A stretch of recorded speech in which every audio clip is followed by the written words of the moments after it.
Yeah.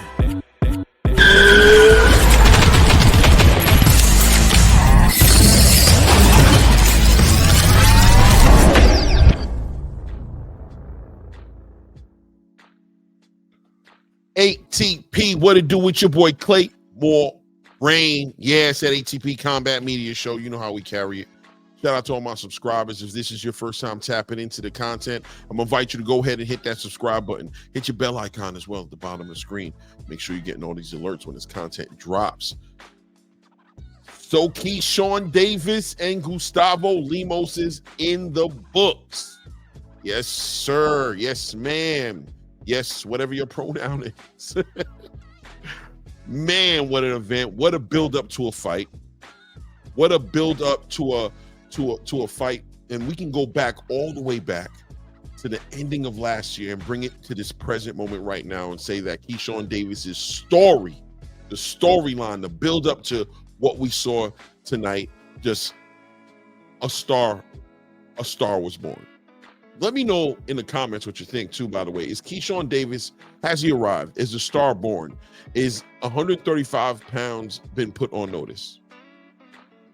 Think about that while we're going through this breakdown a little bit about what we saw tonight. Let's start off in the beginning. Last year, I told you guys, if you're following my videos, I've been telling you about Keyshawn Davis. I told you guys, last year, this kid almost lost it all.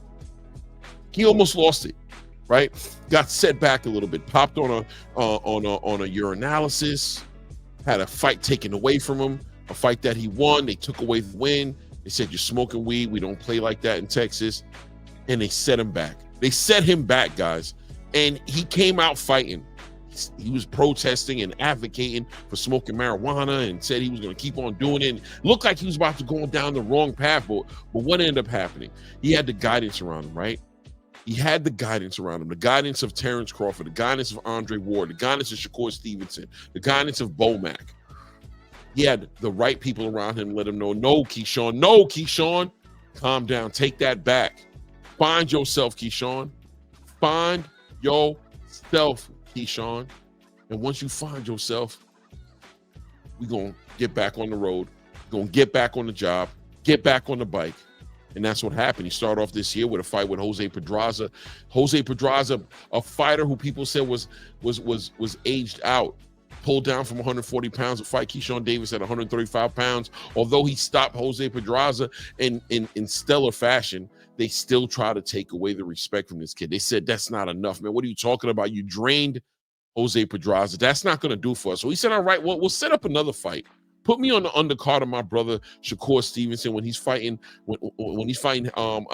Haratunian. Put me against a puncher, a Mexican called Miguel Medueno. Come forward guy, power puncher.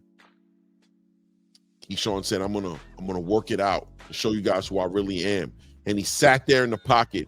He exchanged with Miguel Medueno. He made Miguel Medueno miss shots as he was landing shots. There was points in times when him and Miguel Medueno were getting in wrestling matches where Keyshawn ended up in the air, laid down on the ground, as Medueno was trying to muscle him and bully him and outwill him. But he said, no, sir. Put on a Fight of the Year candidate performance. But they said, who's Miguel Medueno? Is that enough? Well, Bob Arum saw it as enough. He said, that's enough for me to invest in. Shakur Stevenson leaves top rank, and Bob Arum says, you're going to be my next guy. I'm putting the house on you. Let's go ahead to your city, Norfolk, Virginia. Let's rent out the scope where Pernell Whitaker last performed 30 years ago. We're going to give you a chance to take your city. You think you can do it? Who do you want to fight? Keyshawn says, give me the toughest fight you got. They said, we got one for you. Gustavo Lemos. Yeah, he just fought at 140 pounds, and a lot of people argue that his only loss was really a victory against Richardson Hitchens. But we're going to bring him down to 135. And what did the fan base say? Keyshawn, you're bringing somebody down in weight. You're depleting him. You're taking away everything he got.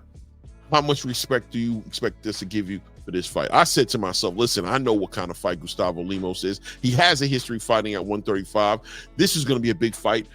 Keyshawn Davis headlining his own card in his own city with his brothers. His brothers on the card. His sister singing the national anthem. The place sells out in like 2-3 days, damn near. It was like 72 hours, over 10,000 seats sold in the building. I'm hearing through a source of mine, it was like a $1.2 million gate as well, by the way, guys. This little bird told me this, but I could be wrong. That's what I'm hearing, right? But what ends up happening? The weigh-in comes in. Gustavo Lemos gets on the scale, 6 pounds over the weight limit. What are we doing here? What are we doing here? Cancel the fight, man. This is not fair. Keyshawn had different plans, right? Damn, canceling the fight. This is my night. It wouldn't matter if that man came in 100 pounds over the weight, coming in weighing like an elephant.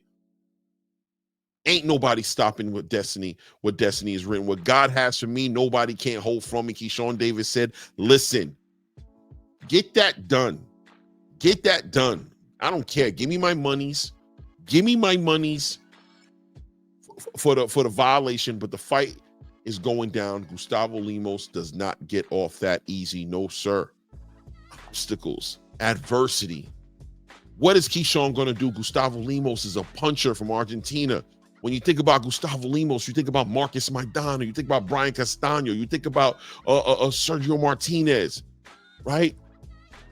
You think about these fighters from Argentina that come forward that have high output punches every round. They're testing your conditioning.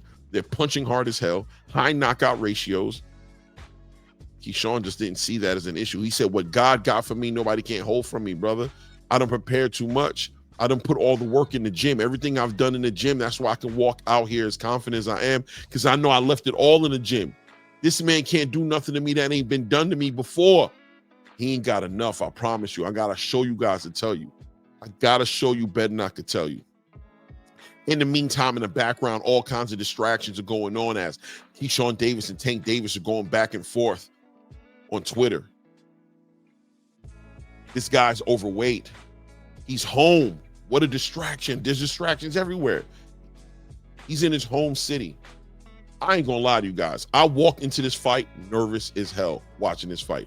I was so confident in the beginning when this fight got put together. I said, although I know Gustavo Lemos is gonna be a challenge with the weight issues and with everything that was with Tank, with all the distractions that I felt were there, I was nervous for Keyshawn Davis. But who am I? I'm just a content creator. Keyshawn Davis, the fighter, showed us all tonight what happens when you get focused, when you're committed to your passion, when you're committed to legacy.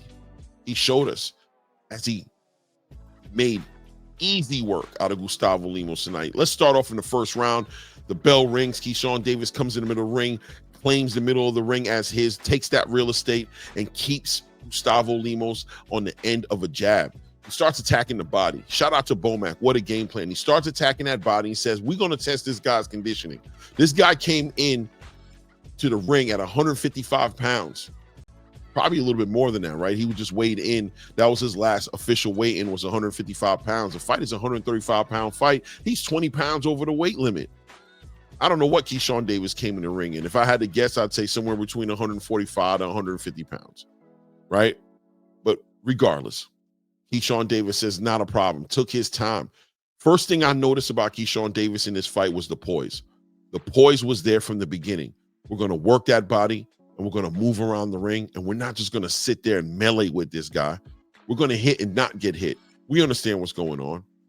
Gustavo Lemos comes out of the corner in the first round. First thing he does, he lets off a right hook, a flying right hook. Then he lets off a flying left hook. He's making it clear, danger, danger, danger. Keyshawn Davis, be aware. There's a lot of power coming your way, and I'm nice and hydrated. I'm not depleted at all. I've got a lot of weight coming behind those punches. And Keyshawn says, I've seen this before. Keyshawn Davis's brother Kelvin said, listen, man, I've been sparring Keyshawn since he's been little, man. I'm a damn 140-pound fighter. He's been sparring with his little brother, Keon Davis, who made his debut tonight at 147 pounds. Keyshawn has seen this adversity before. And this is something that Gustavo Lemos doesn't understand. And this is something a lot of fans in the space didn't understand. But Keyshawn made it clear tonight. This is not something I've never seen before. as he was sticking that jab out there, level change on him. He started bringing the jab up top. Gustavo Lemos trying to run him over, and Keyshawn showing not only do I have power in my punches, but I'm slicker than you, I'm faster than you. As he's pivoting, as he's handling, he's being a matador to the bull, allowing Gustavo Lemos to do these leaping hooks, missing, hitting air, and he finally catches him. He finally catches him, right? He catches him real quick with I want to say it was like a straight right hand on the way in, and puts him down. Right there in the second round, the beginning of the second round, by the way. We're in the second round right now. He puts him down. But it looked like a flash knockdown a little bit. When you saw Gustavo Lemos get up, you noticed that his legs wasn't really under him, right? So Keyshawn gets right back on the job and starts attacking, puts him down again. Gets up, beats a 10 count, and then on the last knockdown, a crazy left hook, clean left, straight left to his jaw, and right before the ref could stop it, a right hand from out of nowhere, which lifts Gustavo Lemos off his feet and sits him on his back, hits him so hard the ref falls down with Gustavo Lemos. Don't even need to count. The fight's over. Yes, Keyshawn Davis inside of 2 rounds puts away Gustavo Lemos, a fighter that went the full 12 rounds with Richard Hitchinson, an actual 140-pounder who's about to fight for a championship against Liam Paro for an IBF title, just to give you an idea of the level this guy Gustavo Lemos was at, just leaving an IBF eliminated fight against Richard Hitchinson, arguably winning the fight according to people who watched the fight. Even me, myself, I gotta be honest with you, I did think he won that fight. But Keyshawn Davis showing you that there's levels to this game. So what's the moral to this story? The moral of the story is you don't know till you know. They haven't fought until they fought. And Keyshawn Davis shows lions, tigers, bears, oh my. 135 pounds have been put on notice. Keyshawn Davis is here. And quite frankly, after the performance tonight, maybe the number 2 or number 3 biggest threat in the division right now. So will Tank Davis tweet in the morning about the performance he saw? Is Keyshawn Davis now on the list? Should he be on the list? Content creators across the space have to make up their minds, and tomorrow morning we'll find out what everybody thinks. We'll find out exactly what happens, but will the call be answered? Because now Keyshawn Davis is beyond some guy who doesn't sell. He sold out over 10,000 seats in his building. He's an exciting fighter. He's definitely a threat. The man looked like a miniature Terrence Bud Crawford in the ring tonight, ladies and gentlemen. You guys got to let me know what you think. Keyshawn Davis, next fight probably going to be for an for a WBO title against Dennis Berinchyk. I think after tonight's performance, you'd have to favor Keyshawn Davis going into that fight against Dennis Berinchyk. So what's next in 135 pounds? Is it Keyshawn Davis and Tank Davis after he finished getting his belt? Or is he still out of the conversations? He's still not on Tank Davis's level. A lot to be talked about. I'm interested in seeing how the space is going to embrace this tomorrow. You guys let me know what you think in the content. In the comments at the bottom of the screen. What's next for Keyshawn Davis, and has a new star been born? Are you convinced yet? Are you sold on Keyshawn Davis, or do you still need to see more? Because I'm sure if you need to see more, he's willing to show you guys more. But I got to give it to Keyshawn Davis. What a year. Potentially fighter of the year candidate at this point with the accomplishments he's done this year, going from prospect pretty much all the way up to one of the top guys in the 135-pound division. Part of fight of the year candidate with him and Miguel Medueno. You can arguably even put the Pedraza fight in the conversation, but the Miguel Medueno fight is definitely in the conversation for fight of the year. And Keyshawn Davis has to be in the conversation for fighter of the year. You guys let me know what you think in the comments. It's your boy Claymore Rain. It's at ATP Combat Media Show. Once again, shout out to all my subscribers, everybody who's supporting to keep this channel moving. I appreciate you guys. If this is your first time tapping into content, you know how it goes. I said it in the beginning. I'll tell you here at the end. I'm going to invite you to go ahead and subscribe to the channel. Hit your bell icons as well, so you are getting alerts when all this content is dropping. But at this point, we out.